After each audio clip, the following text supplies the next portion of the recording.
What's going on, Guardians? Today we're going to actually cover my first ever build video.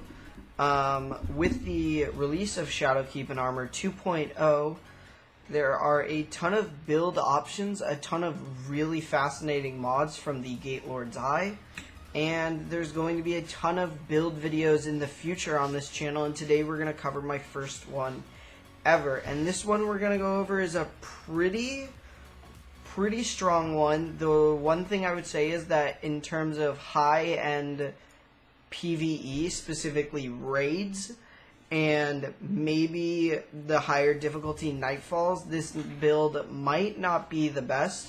However, in a lot of activities like Reckoning, Vex Invasions, lower level Nightfalls, the Menagerie, activities like that, where you're kind of playing for fun more than survivability and stuff, this build is a ton of fun and very powerful. So I want to get right into it, and the way we're going to start this building off is we're going to go over the subclass and the exotic, then we're going to get into the weapons and how they interact with the subclass and the exotic, and then we're going to get into the extra mods, and at the end I'm going to show you some gameplay of the Vex Invasions that I did while using this build. As you can see, we're all purpled out because we're playing Voidwalker for this build.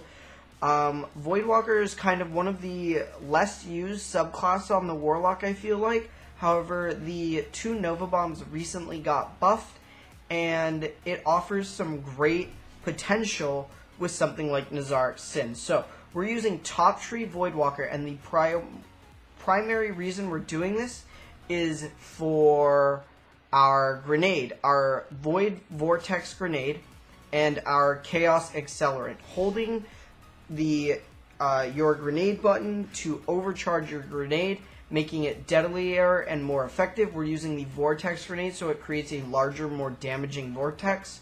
We have our melee, which is probably the weakest part of this build. Striking an enemy with your melee ability drains your energy's life force and uses it to recharge your grenade. We have Bloom. Any kills with void abilities cause explosions, which can then kill more enemies. Very useful with our powerful grenade. And Cataclysm. Nova Bomb travels slowly, seeks enemies, and detonates into smaller shatters that also seek enemies and kill them. We're using Blink, and Blink is actually really important on this because we don't have a ton of survivability, which I'll get to in the build. So we have Blink, we have the Empowering Rift, again, no less survivability, but more damage. We're going for a lot of damage, and we're going to get our survivability elsewhere, so we don't need our Healing Rift.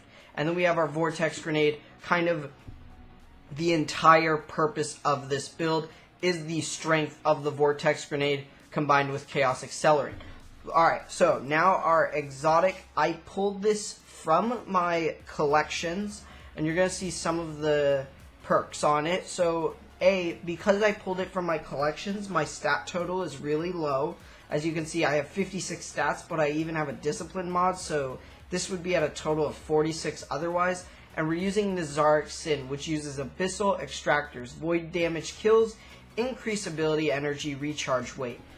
So again, it recharges our grenade that we're going to empower to do more damage and be bigger, and we have a discipline mod to get our grenade back faster. This whole build is centered around getting your grenade back as quickly as possible, and I'll get into why. So, in order to get our grenade back faster, we need void kills. So, other than our abilities, we're going to get those void kills from Recluse and Hammerhead. So, the reason we're using these two weapons specifically, Recluse is just a busted gun, and I hope they nerf this thing in the future. And if they do, I actually have a fix for that. So we're not that worried. This build will last after a Recluse nerf. But again, it's a void weapon. It does crazy damage. Master of Arms buffing the damage in PvE makes this overall a very deadly weapon for killing adds. And the more adds you kill, the more time on your Abyssal Extractors, the more grenades you get, and the more empowered grenades you get. Hammerhead doing a similar thing here as a heavy weapon with Rampage and stuff, gives us a lot of damage against specifically Majors, for example. This is very useful against tearing down Majors and stuff like that. However, its boss DPS is really low because it's a machine gun. It doesn't have the greatest boss DPS. So we can do one of two things. The thing I have opted for is going with Izanagi's Burden with the Catalyst. And if you don't know about Izanagi's Burden, because you came with New Light or something, Honed Edge is the exotic perk. Holding reload consumes the magazine and loads around with additional damage and range. This gun does a crap ton of damage when you hold the reload button and you charge 4 bullets into it. It does more damage than Whisper of the Worm, and it's right now probably one of the meta DPS weapons in PvE. And that's why I'm saying overall this is a very meta loadout right here. And as a meta loadout, it pairs perfectly with Nezaric's Sin, which pairs perfectly with Top Tree Voidwalker. So everything is working in our favor. We have a meta loadout. We have a meta loadout that works with our exotic, that works super well with our subclass, and works crazy well with our grenade. We'll get into even later why our grenade is so powerful. So, the one thing you can change with Hammerhead is go with Swarm of the Raven. Another void weapon, which powers Nezaric's Sin. Specifically, if you have one, this one is Field Prep Rampage. If you have one with Spike Grenade, where's Spike Grenades? Oh, this is the wrong one. This is a random drop. If you have a Spike Grenade one, which I definitely do, I can move it over if I can find it really fast. What the heck? Ah, here it is. So we have this one, and then we have our Spike Grenade one. This is the one you'd want to use. A Spike Grenade, Swarm of the Raven, gives you a ton of boss DPS. If you're doing a Void Burn activity, this would be really good swap for Hammerhead. However, this loadout works perfectly with recharging our grenade. So, again, what makes our grenade so useful? Why are we trying to get our grenade back as much as possible? And it goes into the artifact mod Oppressive Darkness, which is a class item mod. Causing damage with a void grenade adds a weakening effect to enemies. This is basically a debuff that allows you to do extra damage to a boss. So, you basically take this, obviously, we have it on our mod here. We have it on our bond here. You basically take your empowered grenade. You empower your grenade. You throw it at an enemy. You drop your empowering rift. And you shoot them with a honed edge bullet from Izanagi's. You do crazy damage with this all synergized into one build. You're empowering yourself. So you're using one empowerment buff, which is the max you can use. You're using one debuff. So that's the max you can use as well. And Izanagi's Burn is one of the highest DPS weapons. This build is crazy. Oppressive Darkness makes this build so viable because you're providing a debuff and an actual buff to yourself. An empowering buff to yourself. It's crazy. It's just, oh my god, so much damage. So much damage in this build. The grenade does so much damage because it's empowered by the Chaos Accelerant. It's crazy. I love this. So, to pair with that, we're going with some discipline mods. On my gloves here, we have fastball so we can throw our grenade further. We have enhanced submachine gun loader so we can reload our recluse even faster. And we have our discipline mod, which gives us a lot more grenade energy. For our chest plate, we have this Nightmare Dreambane mod. That one doesn't matter at all. We have a discipline mod to get more grenade energy. And we have Breach Refractor. Grants grenade energy on final blows with shield-piercing weapons, or when a member of your fire team shuts down a barrier champion's ability. We have anti-barrier rounds, which are shield-piercing rounds. Once again, generating more grenade energy to fire off more grenades that are going to debuff all the enemies we're shooting at. We have so much damage in this build, it's crazy. So, last but not least, we're going to get to our boots. We have our machine gun dexterity. That's because I have arc boots right now. We'd probably swap these out and maybe for some void boots, trying to get some more sniper rifle stuff. And then we have a discipline mod, some more sniper rifle stuff so that we can get more ammo for Izanagi's. And then a discipline mod to raise our grenade energy. And on our helmet, briefly, we have sniper rifle ammo finder. More special ammo drops when using a sniper rifle. We're using a sniper rifle, obviously, as our highest DPS weapon. So we obviously want bullets to shoot bosses. Whew, that was a lot to cover in the build.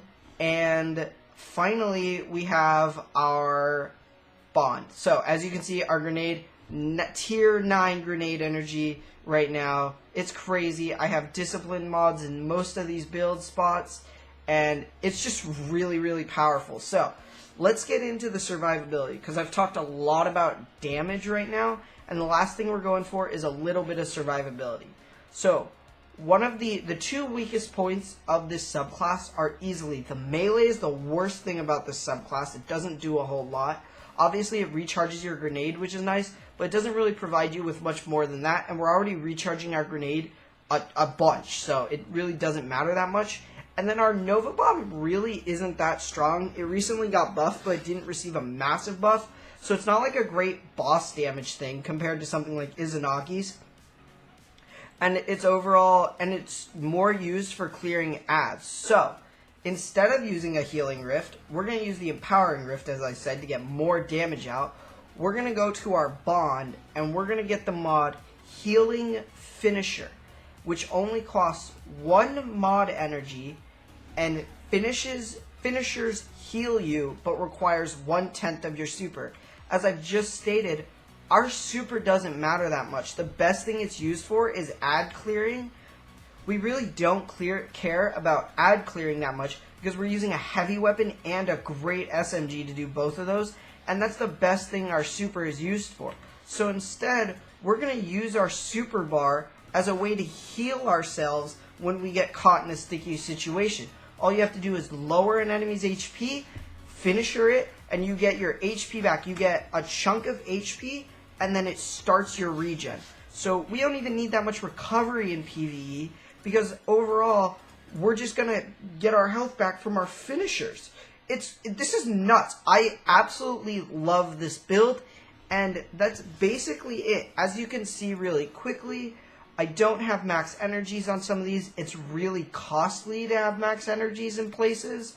So there's definitely growth for this build, especially like right here. Even changing this to a void chestplate and getting some sniper reserves and stuff, oh man, it can get nuts. So there's growth in this build. I just wanted to share the backbone of it currently, and maybe at a future date I'll come back to it. So that's final. That's it for the build. As you can see, we could put a little bit more. We could put something like more discipline in our thing, or some strength to get our melee back, even though I probably wouldn't do that. I'd probably go for like mobility or some resistance. But yeah, this build overall, this is a PvE build. I can't stress that enough. This is not for PvP. Recluse, obviously a very good PvP gun, but you're going to have Abyssal Extractors. It's just going to be on less often because you're using Recluse and Izanagi's. So you're not going to have Abyssal Extractors going as often. Your super's not great in PvP. Oppressive Darkness really isn't that useful in PvP. So overall, really, really powerful PvE build. And once again, Blink is the last bit. You can use these other jumps. However, when you use the other jumps, you're a little bit more vulnerable to ads. So Blink is another great way to get out of trouble. So overall, I really enjoyed the build. I hope you guys try this out. And again, I'm just going to add some gameplay at the end of this video.